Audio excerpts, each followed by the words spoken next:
Welcome to Prince Institute Panipat. Transcription number 446, 90 word per minute short and dictation. Ready? Start now. Madam, I rise to commend to the House for consideration the banking, public, financial institutions and negotiable instruments laws amendment bill 1998. The various banking laws were last amended in 1995. Since then, in the administration of these laws, a need for some further amendments has been experienced.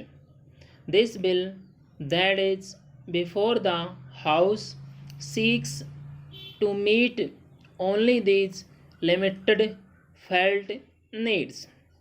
We are aware that there has occurred a sea change in the banking scene since the day our late Prime Minister Srimati Indira Gandhi took the momentous decision to bring commercial banking in the fold of the public sector.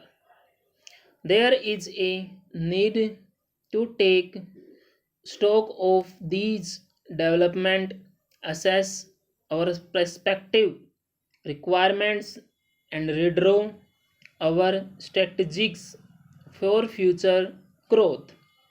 A comprehensive bill on banking may become necessary to achieve our objectives. However, such a bill, if considered necessary, would be taken up later. The present bill does not seek to achieve any major changes in the bank's operations. The statement of objects and reasons appended to the bill sets out the rationale for various provisions of the bill. I would therefore dwell only very briefly on some of the more important provisions. Madam, we have been strengthening the capital base of our nationalized banks during the last 3 years so that their debt equity ratios reach a level which is internationally acceptable. At present, the paid up capital of the nationalized banks is subject to a ceiling of rupees 100 crores. With successive contributions, this ceiling has been reached in the case of some of the banks. On the other hand, with ever expanding deposit base, the need for enlarging their capital base persists. It is therefore proposed to revise the ceiling to rupees 500 crores. The bill also seeks to provide for uniformity in the tenure of all non-officials, directors and employees, directors on the boards of state bank, group of banks and financial institutions, and to limit their continuous membership on the boards of directors in keeping with the principles enunciated by the estimates committee. The same principles would apply to the boards of nationalized banks, provisions for which would be incorporated in the nationalized banks, management and miscellaneous provisions schemes. The Direct Tax Laws Amendment Act 1997 provide for financial year as the uniform previous accounting year for all the assesses. Full stop.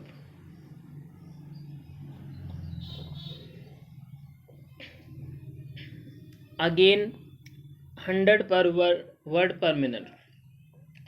Madam, I rise to commend to the House for consideration the banking, public financial institutions and negotiable instruments Laws Amendment Bill 1998. The various banking laws were last amended in 1995. Since then, in the administration of these laws, a need for some further amendments has been experienced. This bill that is before the House seeks to meet only these limited felt needs. We are aware that there has occurred a sea change in the banking scene since the day our late Prime Minister Srimati Indira Gandhi took the momentous decision to bring commercial banking in the fold of the public sector. There is a need to take stock of these developments, assess our prospective requirements, and redraw our strategies for future growth. A comprehensive bill on banking may become necessary to achieve our objectives. However, such a bill, if considered necessary, would be taken up later. The present bill does not seek to achieve any major changes in the bank's operations. The statement of objects and reasons appended to the bill sets out the rationale for various provisions of the bill.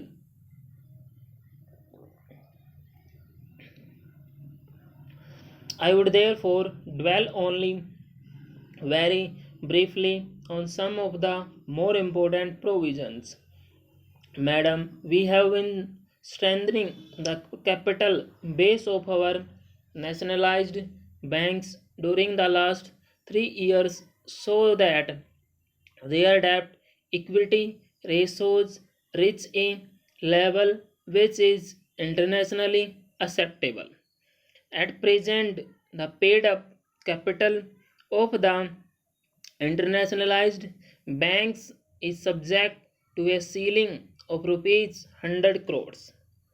With successive contributions, this ceiling has been reached in the case of some of the banks. On the other hand, with ever expanding deposit base, the need for enlarging their capital base persists.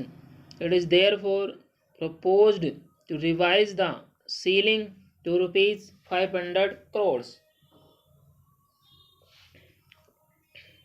The bill also seeks to provide for uniformity in the tenure of all non-official directors and employees directors on the boards of state bank, group of banks and financial institutions, and to limit their continuous membership on the boards of directors in keeping with the principles enunciated by the estimates committee. The same principles would apply to the boards of nationalized banks, provisions for which would be incorporated in the nationalized banks management and miscellaneous provisions schemes. The Direct Tax Laws Amendment Act 1997 provide for financial year as the uniform previous accounting year for all the assesses. Full stop. Video को like कीजिए और video को आप ज़्यादा से ज़्यादा share कीजिए। Thank you very much.